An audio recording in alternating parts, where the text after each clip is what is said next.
DDCET ના વિદ્યાર્થીઓ આ છેલ્લી ઘડીનું રિવિઝન કદાચ કરી રહ્યા હશે. 2026ની તમારી જે બેચ છે એ બેચ માટે ઘણું બધું કહેવું હોય છે મારે, પણ હું તમારી એક્ઝામ છે વધારે સમય નહીં લઉં, 5 મિનિટનો તમારો સમય લઈ. સૌથી પહેલા તો હું તમને તમારી એક્ઝામ માટે બેસ્ટ ઓફ લક કહી દઉં છું. અમારી પૂરી પ્રિયસર વિદ્યાપીઠ ટીમના આશીર્વાદ તમારી જોડે છે. એક્ઝામમાં જતા પહેલા માતા પિતાના આશીર્વાદ લઈને જજો. તમારા જે પણ તમે ભગવાનમાં માનતા હોય એમને આંખો બંધ કરીને વિશ કરજો, પ્રે કરજો, પ્રાર્થના કરજો કે તમારું રિઝલ્ટ સરસ મજાનું જાય. ઓવર થિંકિંગથી તમે બહુ જ ના વિચારતા પેપર અઘરું આવશે, સહેલું આવશે, જેવું પણ પેપર આવે છે. તમે સરસ મજાની મહેનત કરી છે, તમારે તમારા મહેનત ઉપર ભરોસો રાખવાનો છે અને હંમેશા મહેનત રંગ લાવે છે. પ્રિયસર વિદ્યાપીઠની ટીમ પણ આટલા વર્ષોમાં એક જ વસ્તુ શીખી છે કે ઓલવેઝ મહેનત કરો, સફળતા ઓટોમેટિક માર્કેટમાં દેખાશે. બરાબર? તો તમે પણ આ જ વસ્તુ કરો કે ઓલવેઝ મહેનત કરો, તમારી સફળતા ઓટોમેટિક લોકો જોશે. આટલું જ તમારે કરવાનું છે. તમારે ક્યાંય કશું જ બોલ્યા વગર શાંત ચિત્તે એક્ઝામ આપવા જવાનું છે, શાંત ચિત્તે ઘરે આવવાનું છે. કદાચ પેપરની અંદર કોઈ મિસ્ટેક પણ તમારી થઈ જાય છે તો વધારે વિચારવાનું નથી. ભગવાને તમારા માટે કંઈક સારું વિચાર્યું છે, એ જ વિચાર કરીને આવવાનું છે.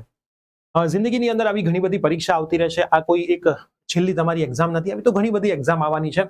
દરેક એક્ઝામમાંથી એ જ વ્યક્તિ આગળ વધે છે જે શીખે છે, અને જે ઓલવેઝ શીખતો રહે છે એ હંમેશા એન્ડ મોમેન્ટ પર ટોપ સુધી પહોંચે છે.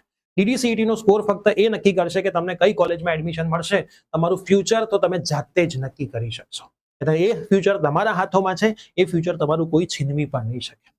2026ની બેચની હું વાત કરું, 2026ની અંદર મેક્સિમમ વિદ્યાર્થીઓ 24માં જેટલા હતા, એના કરતા 25માં વધ્યા હતા, 25માં જેટલા હતા, એના કરતા 26માં વધ્યા હતા. ઓફલાઈન બેચની અંદર પણ ઘણા બધા વિદ્યાર્થીઓ હતા. માર્કેટની અંદર અમારું બુકનું સેલિંગ પણ સારું એવું થયું છે. તમારી ટીમે અમને ઘણો સપોર્ટ કર્યો છે. અમારી ટીમથી પણ જેટલું થતું હતું એટલું મેક્સિમમ અમે પ્રયત્નો કર્યા છે. અમારા સ્કેડ્યુલની અંદર સેટ કર્યું છે. DDCETની એક્ઝામ મોડી ગઈ, થોડાક અમારા સ્કેડ્યુલ બગડ્યા, પણ તોય અમે તમને સપોર્ટ કર્યો છે. તમારો જ્યારે મેરેથોન લીધો તો એમાં 48 કલાકમાં અમે સૂતા નહોતા, એવી પરિસ્થિતિ હતી. આંખો લાલ હતી તો પણ અમે સેમિનાર લીધો છે. અમારી લાલ આંખોનું વિટનેસ એ રાજકોટની પબ્લિક છે, જે આવ્યા હતા અમારા સેમિનારની અંદર. તો પણ અમે કન્ટિન્યુઅસ ત્યાં જબરજસ્ત એનર્જી સાથે સેમિનાર આપ્યો, અને આ બધું શક્ય બન્યું છે તમારા સપોર્ટના લીધે. મેરેથોનની અંદર 2000 વિદ્યાર્થીઓ લાઈવ આવે, આખી રાત આપણે ભણાવ્યું. સુનામી આગાહીની અંદર પણ મેક્સિમમ વિદ્યાર્થીઓ 2000 કાલ રાત્રે હતા, આજ સવારે 1200+ વિદ્યાર્થીઓ લાઈવ હતા. તો આ તમારો પ્રેમ છે અને અમારી ટીમે કરેલી મહેનત છે. અમને ખાલી મહેનત કરતા આવડે છે અને અમે એ કરીએ છીએ. અને આ તમે જે સપોર્ટ કર્યો છે અમારી મહેનતના લીધે કર્યો છે, કેમ કે વિદ્યાર્થીઓને બધી જ વસ્તુનો ખબર પડે છે, અને આ મહેનત અમે લાઈફ ટાઈમ કરતા રહીશું. તમે જે અમને ફીડબેક આપો છો એ ફીડબેક ઉપરથી અમે કામ કરીએ છીએ, અને એવરી ટાઈમ અમે કંઈક ને કંઈક અપડેટ કરીએ છીએ. હજુ પણ અમે આવતા વર્ષે ઘણી બધી અપડેટ લાવવાના છીએ. આજે જતા તમને એક વાત કહી દઉં છું કે તમારી જો ઈચ્છા છે ટીચિંગની અંદર અને તમારે DDCETમાં ભણાવવા માટે અમારા પ્લેટફોર્મ પર આવવું છે. તમે કહેશો સાહેબ બધા કોર્સિસ તો અવેલેબલ છે દરેક સરોના. ના, અમારે જરૂર છે. અમારે DDCETમાં એટલી વસ્તુ આપવી છે કે વિદ્યાર્થી એવું કહી દે કે સર બસ, અને એક પણ પ્રશ્નો વેલ્યુ વગર પણ બહારનો ના પૂછાય, એવું કામ અમારે DDCETમાં એ લેવલ સુધી પહોંચવું છે. એના માટે હજી અમારે ટીમની જરૂર છે. જો તમને ઈચ્છા હોય કોઈ પણ સબ્જેક્ટ તમારો ભણાવવો છે, તમે ગાંધીનગર સ્ટુડિયોમાં આવીને કામ કરી શકો એમ છો, તો 100% DDCET પૂરી થાય પછી અમારો કોન્ટેક્ટ કરજો. એક નાનકડો તમારો ડેમો લેક્ચર લઈશું અને એક નાનકડો DDCETનો ઇન્ટરવ્યુ લઈશું, પછી તમને કામ આપીશું. જેમ તમે ક્રિસ સરને જોઈ રહ્યા છો, એ સેમ પોઝિશન તમને તમારા ગમતા સબ્જેક્ટમાં મળશે. કોઈ કહેશે ફિઝિક્સ તો ફિઝિક્સમાં પણ મળશે. બરાબર? એટલે તમે એવું ના વિચારો. તો ખાસ અમારે જરૂર છે DDCET માટે ટીચર્સની, ને પછી તમારું સારું કામ લાગશે તો 100% આગળ તમને ડિપ્લોમાના સબ્જેક્ટ્સમાં કામ આપીશું. આપણે ડિપ્લોમામાં પણ આગળ વધી રહ્યા છે, ડિગ્રીમાં પણ કામ આપીશું. આપણે ઘણું બધું કામ છે. બરાબર? તો તમને જો ટીચિંગમાં ઇન્ટરેસ્ટ છે અને એનું તમને પેમેન્ટ પણ આપીશું. કોઈ વિદ્યાર્થી સાથે અમે ફ્રી નહીં કામ કરીએ. ઘણા બધા વિદ્યાર્થીઓ કહે છે સાહેબ ફ્રીમાં કામ કરવું છે. ના, અમે તમને એનું સરસ મજાનું પેમેન્ટ પણ આપીશું, તમારી જોડે કામ પણ કરાવડાવીશું. તો તમારે એના માટે પણ અમારી સાથે જોડાવું છે તો પણ 100% કોન્ટેક્ટ કરજો. આજે મસ્ત રીતે મારી વિશિષ છે, અમારી ટીમની વિશિષ છે કે તમારું પેપર બહુ મસ્ત જાય. તમે ટોપ 50માં આવો, ટોપ 10માં આવો, ટોપ 5માં આવો, ટોપ 1માં આવો. બરાબર? માર્ક્સ મેટર નહીં કરે, પણ તમારી મહેનત મેટર કરશે, ને તમે એ મહેનત કરી છે એના સાક્ષી અમે છીએ. કોઈ પેરેન્ટ્સ આ વિડીયો જોઈ રહ્યા હોય, કોઈ પણ વિદ્યાર્થીને આજે સપોર્ટ કરજો. એને કંઈ બોલતા નહીં, સરસ રીતે એને એક્ઝામ આપવા લઈ જજો. એક્ઝામમાંથી બહાર આવજો, ને એક્ઝામમાંથી બહાર આવીને પેપર ખાલી જોઈ લેજો. પેપરમાં તમે એવી રીતે આન્સર ટીક કરજો કે ખબર ના પડે, જેથી ઘરે આવીને તમે એને ટોટલ કેલ્ક્યુલેશન કરી શકો કેટલા સાચા છે. જરા પણ ગભરાતા નહીં. કેલ્ક્યુલેટર જેમાં ઇન્ટિગ્રેશનની સાઇન ના હોય બધા કેલ્ક્યુલેટર ચાલશે. આટલું તમે યાદ રાખજો. પાઉચ કયું લઈ જવું, પેડ કઈ લઈ જવું, બધું હવે તમને ખબર છે. બની શકે ત્યાં સુધી બ્લેક પેનથી OMR ભરજો. પેપરમાં ગભરાતા નહીં. ટાઈમ સાથે વોચ સાદી લઈને જજો, સ્માર્ટ વોચ ના લઈને જજા, અને સરસ રીતે મેનેજમેન્ટ કરીને પેપર આપી આવજો. બસ આટલું યાદ રાખજો. ઠીક છે?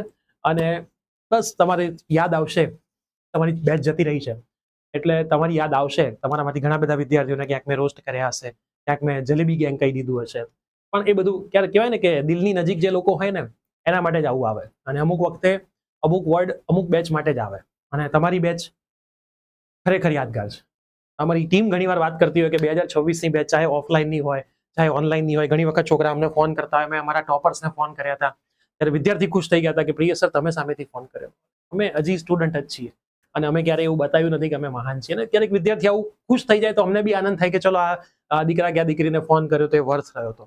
અને ક્યાંક કદાચ આ DDCETની સફરમાં અમારા ટીમમાંથી કોઈ પણ મેમ્બરે તમને ધમકાઈ દીધા હોય કે બેટા આટલો ઇઝી સવાલ તું પૂછે છે, આ તો કોર્સમાં કરાયું છે, નહીં કરાયું છે, તો પ્લીઝ માફ કરી દેજો. એવું અમારો અંદરથી એવો ઇન્ટેન્સ નહોતો, પણ અમારો ઇન્ટેન્સ એવો હતો કે તમને બસ શીખવાડીએ, તમને જિંદગીમાં આગળ વધતા લઈ જઈએ. અને 100% તમારી યાદ આવશે. દિલ ભરાઈ જાય છે, પણ અમુક વસ્તુ અમુક વખતે નથી થઈ શકતી કે એવું ઘણું બધું હોય છે પણ કહી નથી શકાતું. તમારી બેચ ઓસમ હતી, બરાબર. આવી બેચ આવતા વર્ષે હોપસો મળે, નહીં મળે તો 2026ની બેચના મેં હંમેશા યાદ રાખીશું. ચાહે તમે અમારા ગમે તેવા વિદ્યાર્થી હોય, છેલ્લે જોડાયા હોય, પહેલા જોડાયા હોય, વચ્ચે જોડાયા હોય, કાં તો અમારા યુટ્યુબ સેશનમાં આવ્યા, બેચમાં ના જોડાયા હોય, બરાબર. તમને એડમિશન પ્રોસેસ સુધી અમારી ટીમ સપોર્ટ કરશે. સેમિનારમાં આવવું હોય તો આવજો. સુરતમાં બી છે સેમિનાર નેક્સ્ટ સન્ડે, આ સન્ડે ને આવતા સન્ડે, ના પછી અમદાવાદ, પછી ગાંધીનગર. ત્યાં પણ આપણે મળીશું. અને રિઝલ્ટ પછી મોટું સેલિબ્રેશન આ વખતે કરવું છે, બરાબર. ભલે ગમે તેટલો ખર્ચો થાય, નક્કી કર્યું છે. મારી ઈચ્છા છે દિલથી કે આ વખતની જે અમે મહેનત કરી છે અમે જબરજસ્ત કરી. અને મારા દરેક ફેકલ્ટી મેમ્બરે કરી છે. હું દરેક ચાહે આકાશ સર હોય, ચાહે હાર્દિક સર હોય, ચાહે ક્રિશ સર હોય, ભૂમિ મેડમની આવી સિચ્યુએશનમાં પણ એમને મહેનત કરી છે. અને કવન સર આવ્યા, દેવ સર આવ્યા, સચિન સર આવ્યા, જેમણે કંઈ નહોતું મળવાનું તો એ લોકો આખી રાત જાગ્યા. તો આ બધું કેવું છે કે દિલને છૂઈ પડી જાય છે. અને એટલે જ પ્રિય સર વિદ્યાપીઠ પ્લેટફોર્મમાં બધા ટીચરો જોડે મને કામ કરવાની મજા. અને આ પ્લેટફોર્મ વિદ્યાર્થીઓ તમારા લીધે જ છે. અગેન થેન્ક યુ કહું છું. Best of luck. વધારે સમય નહીં લઉં, મળીશું, નહીતર પાછું રડાઈ જશે તમારી સામે, બરાબર. Thank you. હે ને, મસ્ત તૈયારી કરજો, વાંચજો. મારા આશીર્વાદ હંમેશા છે. અને તમારા રિઝલ્ટ જે બી આવે હું તમારી સાથે છું. હું તમારા રિઝલ્ટના દિવસે 100% તાળી પાડીશ અને મીઠાઈ વહેંચીશ, રિઝલ્ટ જે બી આવે. Bye bye.